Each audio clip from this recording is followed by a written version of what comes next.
வணக்கம். சும்மா எப்போ பார்த்தாலும் ஹீட்டட் சப்ஜெக்ட்ஸ் பற்றியே வந்து நம்ம பேசிகிட்டு இருக்கோம். நீ ஏன்டா போய் தேடி பேசுகிற அந்த மாதிரி அப்படின்னு கேட்குறீங்களா? என்ன பண்ணுறது, அந்த மாதிரி விஷயங்கள் தான் நோக்கி எப்போவுமே கண்ணும் மனதும் செல்கிறது. நம்ம போன வீடியோக்கு முந்தின வீடியோவில் வந்து ஒருத்தர் கீழே கமெண்ட் போட்டிருந்தாரு. ஆனால் அடலசன்ஸ் அப்படிங்கிற ஒரு சீரீஸ் இருக்குது. ஆமாம், நானும் கேள்விப்பட்டிருக்கேன். முன்னே நிறைய பேர் அதை பற்றி வந்து பேசிகிட்டே இருக்காங்க. ஸோ அந்த தம்பி என்ன சொல்லியிருந்தாருன்னா, நீங்கள் பார்த்துட்டு எனக்கு அதை பற்றி சொல்லுங்கண்ணா, உங்களோட பார்வையில் நீங்கள் என்ன நினைக்கிறீங்கன்னு எனக்கு தோணுன்னு சொன்னார். எனக்கு ஒரு நல்ல எஸ்கேப் தேவைப்பட்டது. ஸோ நம்ம தொடர்ந்து அந்த மாதிரி நிறைய சீரீஸ்லாம் பற்றி நம்ம அதை பேச போகிறோம். ஏற்கனவே நான் பார்த்த சீரீஸ், புது சீரீஸ் பற்றியும் நம்ம பார்த்துட்டு நிறைய பேசலான்றது ஏற்கனவே ஒரு முடிவாக இருந்தது. அந்த தம்பி வந்து என்னோட பார்வையில் வந்து எப்படி இருக்கும் அப்படின்னு கேட்டதுனால, சரி நான் அதை பார்த்துட்டு என்னோட ஒப்பீனியன் வந்து உங்ககிட்ட வந்து சொல்லலாம் அப்படின்னு எனக்கு தோணுச்சு.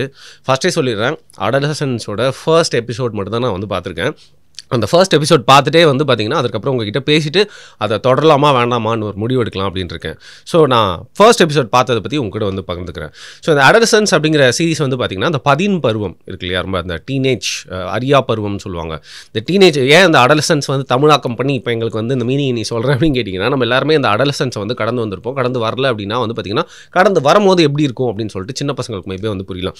இந்த அடலசன்ஸை கடந்து வரும்போது வந்து நம்மளோட உணர்ச்சிகள் வந்து நம்மளோட கட்டுக்கோப்புக்குள்ளேயே வந்து இருக்கவே இருக்காது. அலை பாயும் அப்படின்னு சொல்லுவாங்கல்ல, சும்மா எக்ஸ்ப்ளோர்ட் ஆகி 360 டிகிரிஸ் பக்கமும் போகிறதுக்கான அந்த ஒரு பருவம் தான் வந்து பார்த்திங்கன்னா அடலசன்ஸ் அப்படிங்கிறது. குறிப்பாக அந்த நேரத்தில் வந்து யாரை காதலிக்கிறதுனே தெரியலனா கூட ஆனால் காதல் பண்ணணும் அப்படின்னு தோணும்.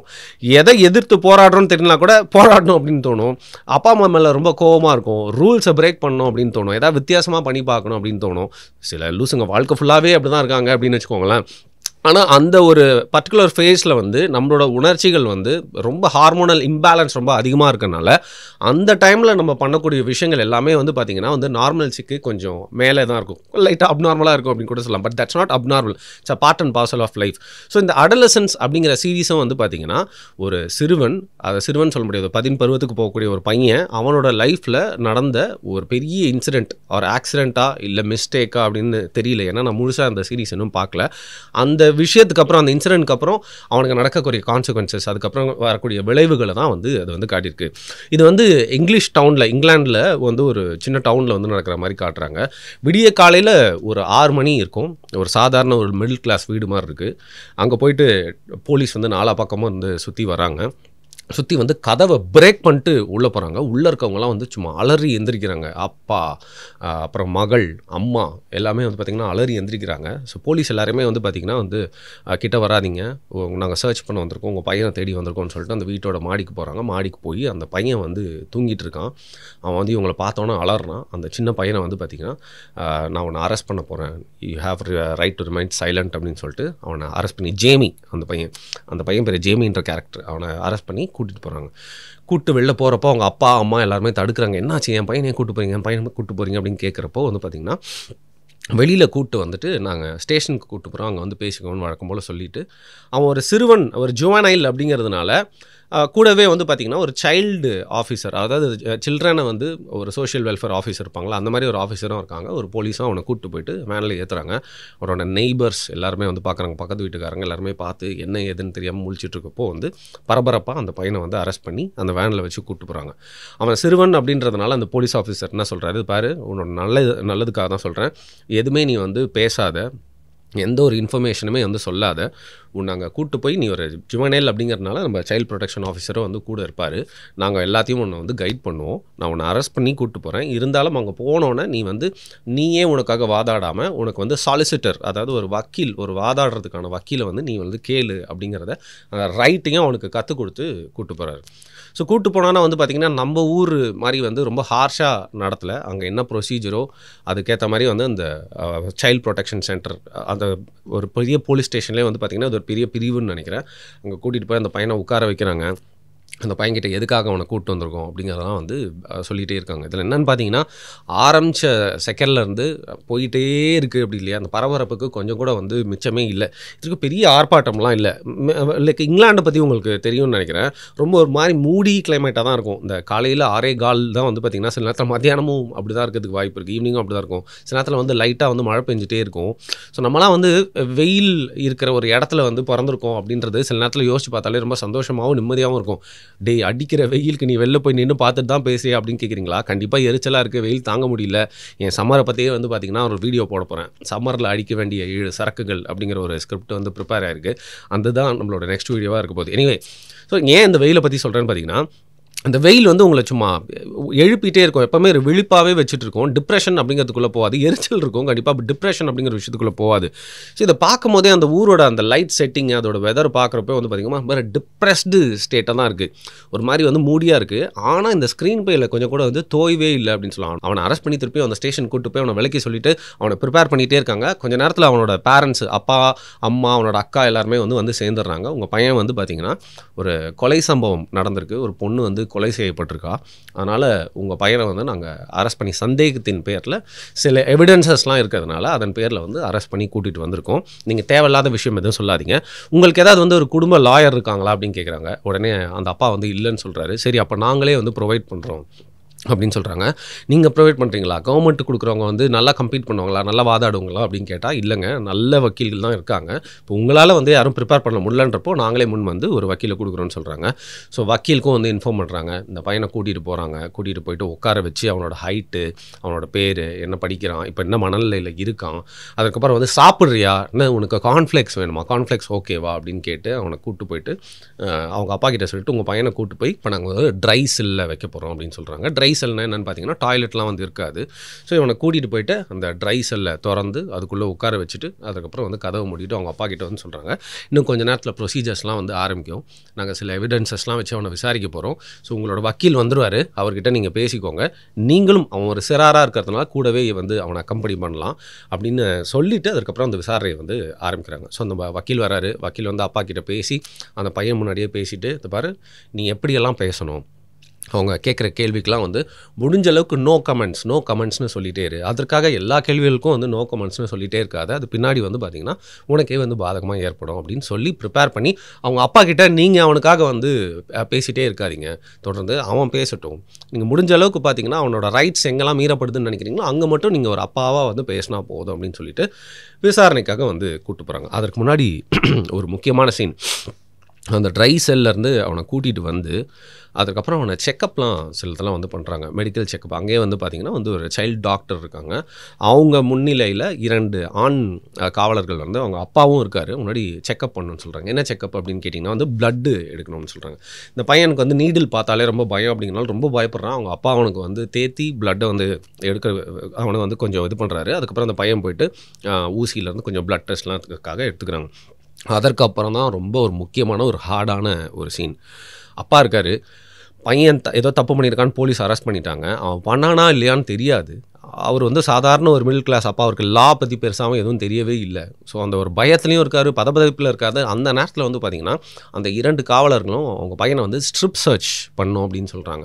அது உடம்புல இருக்க எல்லா ஆடைகளையுமே வந்து எடுத்துட்டு நிர்வாணமாக அந்த பையனை வந்து சர்ச் பண்ணணும், கொஞ்சம் டெஸ்ட்லாம் பண்ணணும், எவிடன்சஸ்லாம் இருக்கான்னு பார்க்கணும் அப்படின்னு சொல்கிறாங்க. ஒரு சிறாரை போயிட்டு டக்குன்னு நீங்கள் வந்து அவனை வந்து அமனமாக லைக் ட்ரெஸ்ஸே இல்லாமல் எப்படி நிற்க வைப்பீங்கன்னு சொல்லிட்டு அவங்க அப்பா வந்து ரெசிஸ்ட் பண்ணுறாரு.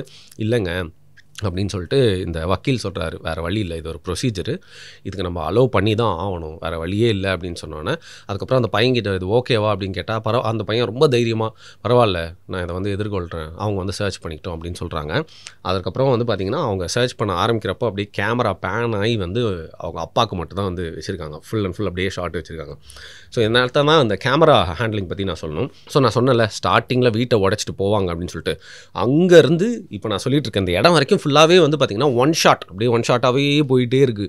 ஏன்னா எந்த ஒரு டென்ஷனையுமே வந்து மிஸ் பண்ணக்கூடாது, நம்ம அதை ரியலிசம் கொஞ்சமும் போயிடக்கூடாது, நம்ம முழுக்க அந்த கதையில் நம்மளே அங்கேருந்து பார்த்தா மாதிரி இருக்கணும்னு இருக்காங்க, அந்த ஒன் ஷாட்லேயே எடுத்துகிட்டு வராங்க.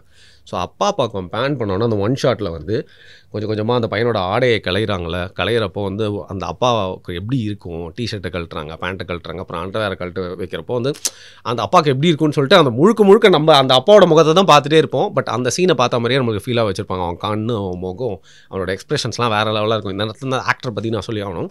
இந்த ஆக்டர் வந்து ஒரு பெரிய ஆக்டர், ஸ்டீவன் கிராம் அப்படின்னு சொல்லிட்டு ஐரிஷ்மேன் படத்தில் நடிச்சிருப்பார். அதுக்கப்புறம் பாட்வாக் எம்பையரில் கூட வந்து பார்த்திங்கன்னா அல் கேப்போன் கேரக்டர் பண்ணியிருப்பார். வேறு நிறைய பெரிய கேரக்டர்ஸ்லாம் வந்து பண்ணியிருக்கிற ஒரு செம்ம ஆள். அல் பாச்சினோ, ராபர்ட் டி நீரோ கூட வந்து ஒரு செம்ம சீன் பண்ணி வந்து பேர் வாங்குறதுன்றது எவ்வளோ பெரிய விஷயம். அது ஒரு ஆக்டருக்கு வந்து ஸ்கில்லும் ஸ்டஃப்பும் இருந்தால் தான் பண்ண முடியும் அப்படிங்கிறத வந்து பார்த்திங்கன்னா அவனோட அந்த ஷாட்டில் அந்த முகத்தில் அவனுக்கு இருக்கிற எக்ஸ்பிரஷன்லேயே வந்து பார்த்துக்க முடியும். ஸோ இந்த ஒன் ஷாட்டுன்னு சொல்கிறப்போ இன்னொரு விஷயம், என் ஃப்ரெண்டு வந்து பக்கத்தில் உட்காந்துருந்தான். அவன் கேட்டான், மச்சி இவங்களாம் வந்து ரிஹர்ஸ் பண்ணியிருப்பாங்களான்னு சொல்லிட்டு. கண்டிப்பாக ரிஹர்ஸ் பண்ணாமல் பண்ணியிருக்கவே முடியாது. ஏன்னா அந்த சின்ன பையன்லேருந்து நடித்த எல்லா கேரக்டர்ஸும், இந்த மெயின் கேரக்டர் அப்பா கேரக்டர் வந்து எல்லாருமே வந்து தேட்டர் ஆர்டிஸ்ட் அப்படிங்கிறது அவங்களோட ஆக்டிங்கில் பார்த்தாலே தெரியும். ஸோ நான் சொன்ன மாதிரி அந்த அப்பாவோட முகத்தில் அந்த பையனை ஸ்ட்ரிப் சர்ச் பண்ணி ஃபுல்லாக திருப்பியும் ஆடையெல்லாம் வேறு ஒரு ட்ரெஸ்ஸு கொடுக்குற வரைக்கும் அப்பா மூஞ்சியே காட்டிட்டு இருப்பாங்க. அதுக்கப்புறம் கேமரா நகருது. இந்த நேரத்தில் வந்து பார்த்திங்கன்னா அந்த ஒன் ஷாட் அப்படிங்கிறது எந்த அளவுக்கு இன்டென்ஸாக அந்த கதைக்கு வந்து வலு சேர்க்குது, நம்மளை எங்கேஜ் பண்ணியே வச்சிருக்கு அப்படின்றத காட்டினாலும் ஒரு பாயிண்ட் ஆஃப் டைமில் வந்து ஒரு மைனஸாக என்ன தோணுதுன்னா ஒரு ஸ்டேஜ் பிளே மாதிரி இருக்குது. நான் ஏற்கனவே சொல்லலை, இவங்க ப்ராக்டிஸ் பண்ணியிருக்காங்க அப்படிங்கிறது வந்து நல்லா தெரிஞ்சாலும் அது ரொம்ப தெரியுது அப்படிங்கிற மாதிரி இருந்துச்சு. அந்த ஒரு விதத்தில் வந்து அந்த ஒன் ஷாட் அப்படிங்கிறது கதைக்கு மெருகேற்றும் விதமாக மட்டும் இல்லாமல் சில இடங்களில் வந்து ரொம்ப ஒன் ஷாட்டாக இருக்கேடா, போதுண்டா, கட் பண்ணி தொலைங்கடா அப்படிங்கிற மாதிரியும் ஒரு ஃபீல் ஆச்சு. அண்டு இந்த பையனை வந்து பார்த்திங்கன்னா அதுக்கப்புறம் வந்து விசாரணைக்கு கூப்பிட்டு போகிறாங்க. ஸோ விசாரணைக்கு கூப்பிட்டு போயிட்டு உட்கார வச்சிடறாங்க. ஸோ அப்பா, அப்புறம் பையன், பின்னாடியே வந்து பார்த்திங்கன்னா வக்கீல், எதிர்க்க வந்து ஒரு பொம்பளை ஆஃபீஸர், அப்புறம் ஒரு ஆண் ஆஃபீஸர். இவனை அரெஸ்ட் பண்ணார்ல ஃபஸ்ட்டு வேனில் கூட அட்வைஸ் பண்ணார் அவர். ஸோ கொஞ்சம் கொஞ்சமாக அவங்ககிட்ட கேள்வியெல்லாம் கேட்குறாங்க. உனக்கு என்ன மாதிரி பெண்கள்லாம் பிடிக்கும், நீ லவ் பண்ணியிருக்கியா, உன் ஃப்ரெண்ட்ஸ்லாம் எப்படி, யார் யாரெல்லாம் எங்கெல்லாம் வெளில போவீங்க, நேற்று எந்த டைமில் இருந்தால், கொஞ்சம் கொஞ்சமாக வந்து கேட்டுகிட்டே இருக்கும்போது சில விஷயங்களுக்கு அவன் பதில் சொல்கிறான், சில விஷயங்களுக்கு நோ கமெண்ட்ஸ்னு சொல்லிகிட்டே வரான். ஒரு பாயிண்ட் ஆஃப் டைமில் ஒரு பொண்ணோட ஃபோட்டோ வந்து காட்டுறாங்க. இவ்வளோ உனக்கு தெரியுமா அப்படின்னு. ஆமாம், இவளோட ஃப்ரெண்டு தான். இவ தான் செத்துட்டாளா அப்படின்னு கேட்குறான் அந்த பையன். ஓ, உனக்கு கரெக்டாக தெரியுதே அப்படின்னு சொல்லிட்டு அந்த போலீஸ் ஆஃபீஸர் சொல்கிறாரு. இந்த பொண்ணும் நீயும் வந்து எவ்வளோ நல்லா ஃப்ரெண்ட்ஸாக இருக்கீங்க, நீ எவ்வளோ லவ் பண்ணுறீங்களா அப்படின்னு கேட்டாங்க. நானும் இந்த பொண்ணும் கிளாஸ்மேட்ஸாக இருந்தோம், பட் இப்போ நாங்கள் டச்சில் கூட இல்லை, நாங்கள் லவ்லாம் பண்ணல, இன்ஃபேக்ட் ஃப்ரெண்டுன்னு கூட சொல்ல முடியாது அப்படின்னு சொல்லிட்டோன்னே அதற்கப்புறம் அந்த பொண்ணோட செத்து போன, அதாவது அவள் குத்தி கொலை பண்ணி பிணமாக இருக்கிற அந்த பிக்சரை வந்து காட்டுறாங்க. அவங்க அப்பா தடுக்கிறாருப்போ, இல்லை வேறு வழியே இல்லை, காட்டியே ஆகணும் அப்படின்னு சொல்கிறப்போ அவன் அந்த பிக்சரை பார்க்குறான். நீ எங்கே இருந்த, இதுதானே உன்னோட ஷூ அப்படின்னு சொல்லிட்டு அவனோட கண்டெடுக்கப்பட்ட ஷூவை காட்டிக்கு வந்து பிக்சரை காட்டி கேட்குறாங்க. இந்த டைமில் நீ எங்கே போன அப்படின்லாம் கேட்குறப்போ அந்த பையன் வந்து ரொம்ப இன்டெலிஜென்ட்டாக மாற்றி வந்து சொல்லிட்டே இருக்கான். இதற்கு முன்னாடியே இந்த விசாரணை ஆரம்பிக்கிறதுக்கு முன்னாடி அவங்க அப்பா ஒரு சீனில் அவனை கூப்பிட்டு கேட்பாரு, பாரு நான் உன் அப்பா ஒரே ஒரு வாட்டி தான் கேட்பேன், இந்த கொலையை நீ பண்ணி அப்படின்னு கேட்குறாரு. சத்தியமாக இல்லைப்பா அப்படின்றான். அதை பார்த்து நம்மளுக்கே வந்து ஆமாம் பண்ணல அப்படின்னு தோணிடுது. ஸோ திருப்பி இந்த விசாரணைக்கு வருவோம். அந்த விசாரணையில் கடைசியாக ஒரு விஷயம் காட்டுறாங்க, ஒரு சிசிடிவி ஃபுட்டேஜ். இந்த குறிப்பிட்ட டைமில் இந்த கார் பார்க்கிங் கிட்ட நீயும் அந்த பொண்ணும் இருக்கிற ஃபுட்டேஜ் அப்படின்னு காட்டுறாங்க. அவனுக்கும் அந்த பொண்ணுக்கும் வந்து பார்த்திங்கன்னா வந்து ஒரு சண்டை வாக்குவாதம் மாதிரி ஏற்படுது. அதுக்கப்புறம் அந்த பொண்ணு அங்கே வந்து தப்பிச்சு போக பார்க்குறா.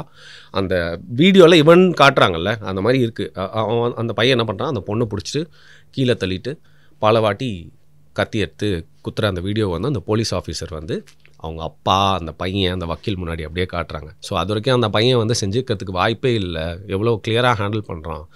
அந்த ஸ்ட்ரெஸ்ஸில் இருந்தாலும் பையன் வந்து இப்படி உண்மையாக இருக்கிறதுனால அவன் பண்ணியிருக்க மாட்டான் அப்படிங்கிற நம்பிக்கை, அப்பா கிட்ட ப்ராமிஸ் வேறு பண்ணிட்டானே அப்படிங்கிறத பார்த்துட்டே இருக்கும்போது இந்த வீடியோ காமிச்சோன்னே அந்த பையன் உடஞ்சி அழுகிறான்.